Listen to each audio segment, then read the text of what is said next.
Our journey through Hollywood history now takes an eastward turn that paradoxically sends us westward ho, to the scene of hundreds of frontier movies and television shows, old Tucson studios outside Tucson, Arizona. By the late 1930s, the popularity of Western pictures was booming, but the studios wanted more realistic vistas and terrain for their Westerns than they could create on a Hollywood back lot. Naturally, that meant going on location. This building is an exact replica of Tucson, Arizona's first schoolhouse. Columbia Pictures built it as part of a carefully researched recreation of Tucson as it appeared in the 1860s for the film Arizona. Today, the old Tucson studios are open to the public as a combination amusement park and working film lot. Visitors can enjoy stunt shows, song and dance reviews, restaurants, even a train ride, right alongside movie companies shooting films, TV shows, and commercials. Visitors are free to walk right up and touch the sets they've seen hundreds of times at the movies, unless, of course, they're currently in use by a film crew. After a hiatus during the Second World War, the old Tucson studios became a very popular location with Hollywood producers, who began shooting 2 or 3 pictures a year here, and many of those sets are still standing.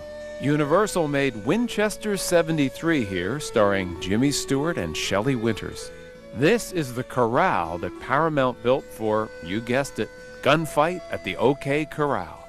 And in 1958, Warner Brothers built this trading post for Rio Bravo. That was the first of many movies that the Duke, John Wayne, shot here. Jamie Eggold has researched that part of the studio's history. Well, actually, during the filming of Rio Bravo in 1958, Bob Shelton came on the property and he decided to open the studio up to the public to watch the filming of the movie. John Wayne loved that idea, so he ended up becoming a silent partner in Old Tucson Studios. He shot 3 films after that first film. One of the best stories we have about John Wayne was in 1969 when he was out here filming Rio Lobo. He got called away to accept his Oscar for True Grit. Well, the day he returned here, no one would greet him, no one would say hello to him, he couldn't find his horse. Finally, he got to the back of the set where everybody was waiting for him, and they surprised him. Everyone had an eye patch on, even his horse, just like the eye patch he wore in True Grit. Over the years, more than 300 films and TV shows have been shot here, featuring every Western star you can think of. Burt Lancaster, Kirk Douglas, and many others. And that's just the movies. Television favorites like Wagon Train, Bonanza, and High Chaparral were also shot here. The High Chaparral set is one of the park's main attractions. The studio's prized possession is an authentic 1872 steam locomotive nicknamed the Reno. The train engine has been used in movies going back to the 30s, including Annie Get Your Gun and How the West Was Won. In 1995, a devastating fire destroyed over 40% of the studio and severely damaged the Reno.